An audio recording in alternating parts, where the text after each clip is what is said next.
건국 대통령 이승만의 정치 철학은 한마디로 자유이다. 이승만은 자유 이념의 혁명가였다. 그는 조국을 자유인의 공화국으로 바꿀 일념으로 평생을 투쟁한 혁명가였다. 1949년 3월 달에 이승만 대통령은 경성방송국에 나아가서 인민주의를 방송 강의하면서 나의 혁명가 인생 50년 이런 표현을 썼습니다. 그 스스로 이승만 대통령이 혁명가를 자부를 했는데요.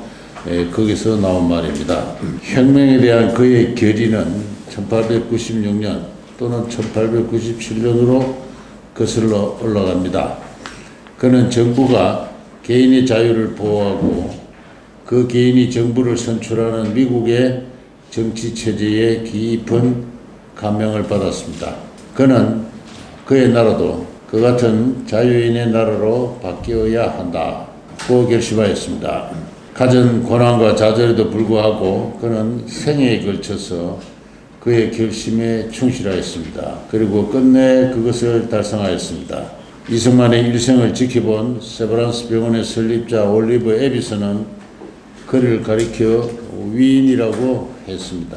단발령이 내려졌을 때 이승만은 올리버 에비슨에 가서 머리를 잘라달라고 그렇게 부탁을 했습니다. 에비슨의 자서전에서 이승만과의 관계를 설명한 한 챕터가 있는데요. 거기서 머리를 자르고 난 이후 얼마 되지 않은 시기에 이승만은 자기에게 자기의 인생을 조국을 자유민주의 국가체제로 바꾸는데 일생을 바치겠다는 결심을 토로합니다. 그때 올리버 에비슨은 그와 같은 일이 얼마나 위험에 가득 찬 일인가 하는 것을 상기해 주는데 이승만은 결연한 표정으로 아무리 고난에 넘칠지라도 그와 같은 일에 내 인생을 바치겠다고 다시 한번 그의 결심을 토로합니다. 이후 그는 감옥에 들어갔고 많은 고초를 죽음의 문턱을 넘나들면서 그의 의지를 관철해 갔는데 이후 1919년에 대한민국 임시정부의 임시대통령으로 선출되자 그 소식을 들은 올리버 에비슨이 바로 이승만을 가리켜서 그의 결심을 위해서 온갖 고난을 무릅쓰고 그걸 관철하는 사람들, 그리고 끝내 성취하는 사람이라면은 그런 사람을 가리켜 위인이라고 부를 수 있는데 이승만이 바로 그와 같은 사람이다. 이런 이야기를 했습니다. 이승만이 자유의 정치 철학을 체계적으로 이해하고 내면화하는 것은 1899년 1월 이후 5년 7개월에 걸친 한성 감옥 생활을 통해서였습니다. 그는 기독교로 개종했으며 기독교를 통해 자유인으로 거듭났습니다. 하나님은 인간을 자유로운 존재로 창조했으며 누구에게도 양도할 수 없는 평등, 생명, 행복의 권리를 부여하였습니다. 하나님은 어느 형상에도 구애되지 않는 자유의 하나님입니다. 그 하나님이 자신과 닮은 형상으로 나를 지었다는 그 존재 감각이 바로 그러한 신앙이 자유이념의 본질이라고 생각합니다. 자유인은 누구에게도 굴종하지 않으며 의존하지 않으며 자신의 계획과 노동과 책임으로 살아가는 그와 같은 사람입니다. 근데 이 정도 이야기는 자유에 대한 어떤 의미에서 사전적인 정의다라고 할 수 있습니다. 누구의 구속을 받지 않고 자기 계획과 노동과 책임으로 살아간다. 그러나 이승만은 그와 같은 사전적인 의미에 또는 초보적인 어떤 신앙 수준의 자유 이념을 넘어서 자유의 정치 경제학, 자유의 역사관을 확립을 했습니다. 그런 면에서 한국 정치 사상사에서 하나의 거대한 어떤 전환을 이끌었다고 할 수가 있는데요. 그 당연한 기결로 자유인은 다른 사람과 다른 지역과 다른 국가와 통상을 합니다. 그 점이 주인의 급양과 재분배로 살아가는 노예 또는 농노와 구분되는 자유인의 생활입니다. 자유인의 사회는 통상의 사회입니다. 자유와 통상은 필연의 관계입니다. 자유와 통상은 필연의 관계다. 이 점을 깨닫고 체계적으로 서술한 것이 이 독립정신이라는 그 책입니다. 통상은 인간을 자유롭게 만든 하나님의 뜻이기 때문에 그렇습니다. 하나님은 이 지구를 너무나 기기묘묘하고 다양하고 풍족하게 창조하셨습니다. 그것은 인간들이 자연의 소출을 나누고 바꾸어 함께 쓰라는 그 섭리이기 때문에 그렇습니다. 하나님은 인간을 자유롭게 만들었을 뿐만 아니라 이 자유로운 인간이 통상을 하면서 살아가도록 만들었다. 또 그렇게 할 수밖에 없도록 지구를 기기묘묘 다양 풍족하게 만들었다. 그런 이야기입니다. 오늘날 서양이 동양보다 부강한 것은 이 같은 하나님의 섭리를 일찍 깨달아 종교개혁, 정치를 개혁하고 세계를 무대로 한 통상에 나섰기 때문에 그렇습니다. 여러 나라의 경쟁적인 통상은 세계에 널린 자원과 지식을 발견하고 과학과 기술의 발전을 촉구하였습니다. 이렇게 자유는 곧 독립이요, 통상이요, 경쟁이요, 과학과 기술의 발전이니 총체로 이야기해서 문명 개화다. 그렇게 이야기를 할 수가 있습니다. 이 점을 독립정신에서 알기 쉽게 체계적으로 이렇게 서술한데 감옥 5년 7개월에 걸친 이승만의 풍부한 독서와 깊은 사색이 낳은 하나의 그 열매라고 생각을 합니다. 그리고 이승만은 그가 추구하는 그가 결심한 혁명을 통해서 이룩할 자유인의 나라는 곧 세계를 무대로 자유롭게 통상함으로써 문명개화하는 그와 같은 나라가 될 수밖에 없는 것이었다고 하겠습니다. 이승만은 그의 나라가 쇠퇴하여 만국의 운명에 처한 것은 이 같은 하나님의 섭리로서 자유를 알지 못하는 가운데 그것을 배척하였기 때문이라고 판단하였습니다. 우리 조선의 종족은 아메리카 원주민처럼 소멸 중이며 다시 홀로 설 수 있을지 독립할 수 있을지가 불확실하다. 오직 한 가지 소생의 가능성이 있다면 조선인 하나하나가 자유인으로 거듭나는 길밖에 없다. 자유인이 된다는 것은 무엇을 말하는가? 이승만은 미국과 같은 민주정치를 조선에 급작스럽게 시행할 수는 없다고 생각했습니다. 자유민주정치제도를 시행하면 인간이 자유인이 된다. 그거는 매우 피상적인, 형식적인 그와 같은 생각에 불과합니다.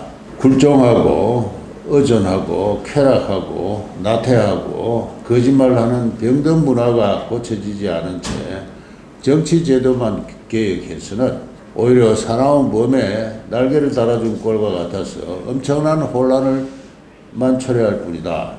이승만은 그러한 혼란을 가리켜서 백성의 압제라 했습니다. 이거는 아리스토텔레스가 경계한 중우정치 그런 개념을 초월하는 다른 차원의 이야기입니다. 백성이 병들어 있을 때 그 백성에게 자유를 준다고 해서 자유민주정치제도가 시행되는 건 아니다. 오히려 무서운 혼란을 초래한다.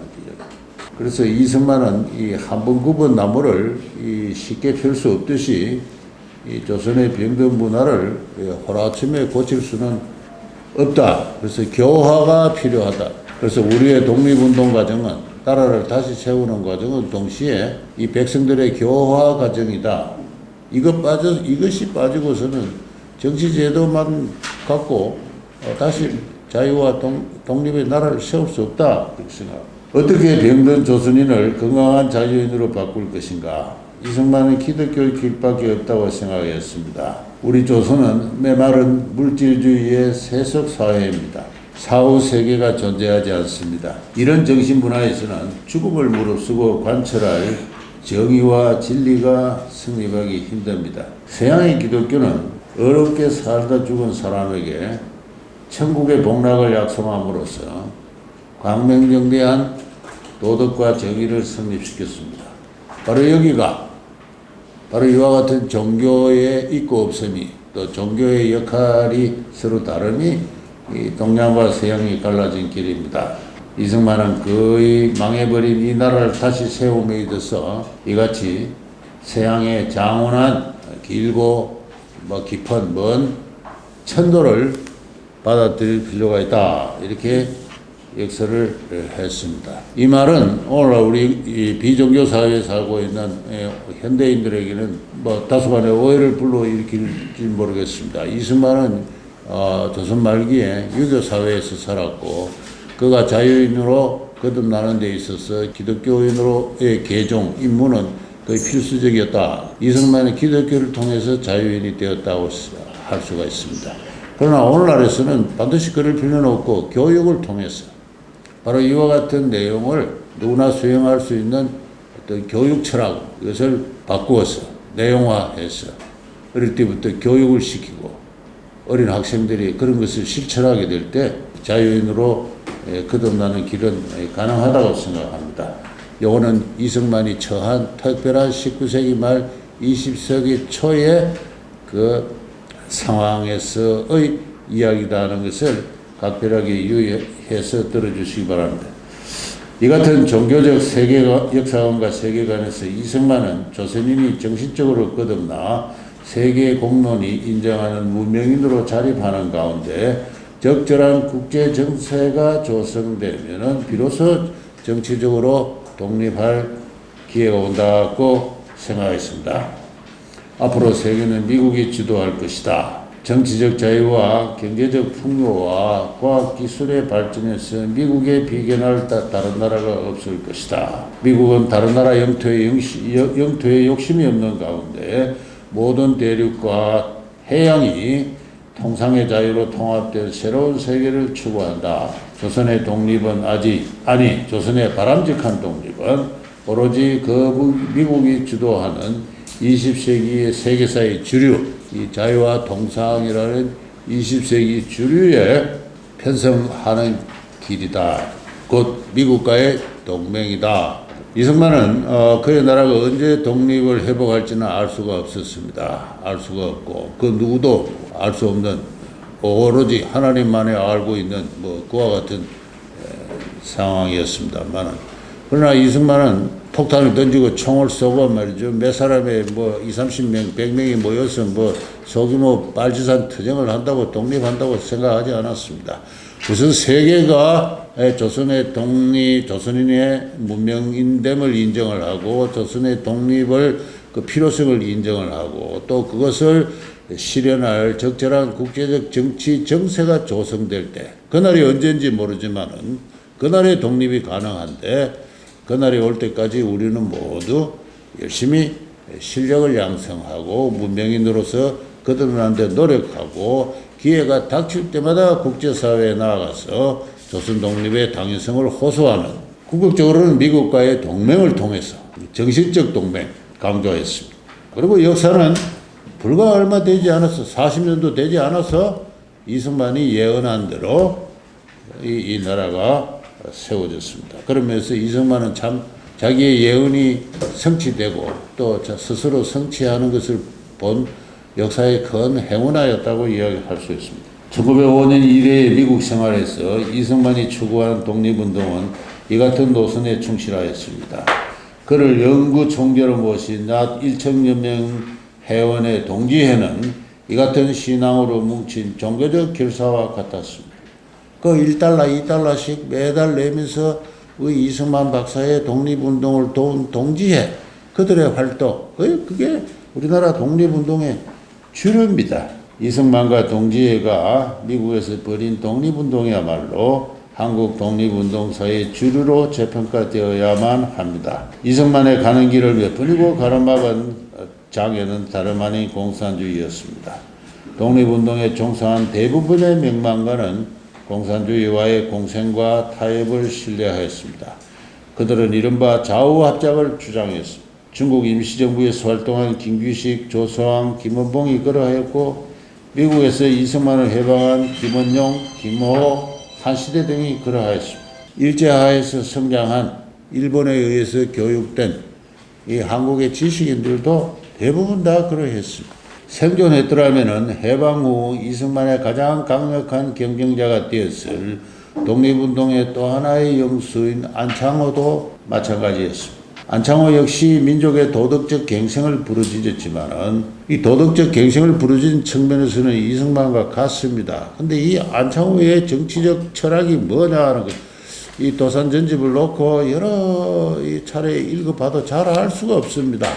제가 내린 결론은 도산은 이승만과 같은 자유주의 정치 철학에 도달하지 못했다는 겁니다. 그가 추구한 새로운 정신문화는 이승만의 자유 이념과 잘못 상이하였습니다. 그것은 건면하고 정직하고 협동하는 원래 아름다웠던 민족혼을 되살리는 수준. 원래 아름다웠는지 뭔지 그거는 증명이 되지 않는 하나의 서론적인 이야기입니다. 그러나 원래 우리의 아름다웠던 민족혼을 되살리는 그런 수준을 넘지 않았습니다. 안창호는 그 이념의 한계에서 공산주의와 쉽게 타협할 참이었습니다. 그걸 대공주의라 하죠. 도산의 대공주의. 그 점은 그의 정신을 계승한 오늘날의 흥사단이 추구하는 대북 정책. 이 흥사단이 뭘 하고 있는 거 보면은 대북, 평화 통일을 이야기하고 있습니다. 해방 당시에 좌우 합작 노선과 다를 바 없습니다. 아마 도산 선생도 살아 계셨더라면은 그 길로 갔을 것이다라고 생각합니다.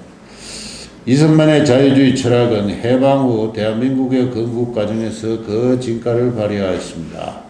조선을 해방시킨 연합국, 미국과 소련은 좌우합작의 민주적 임시정부를 세우고 5년간 신탁 통치할 방침을 세웠습니다. 이승만은 그에 저항했습니다.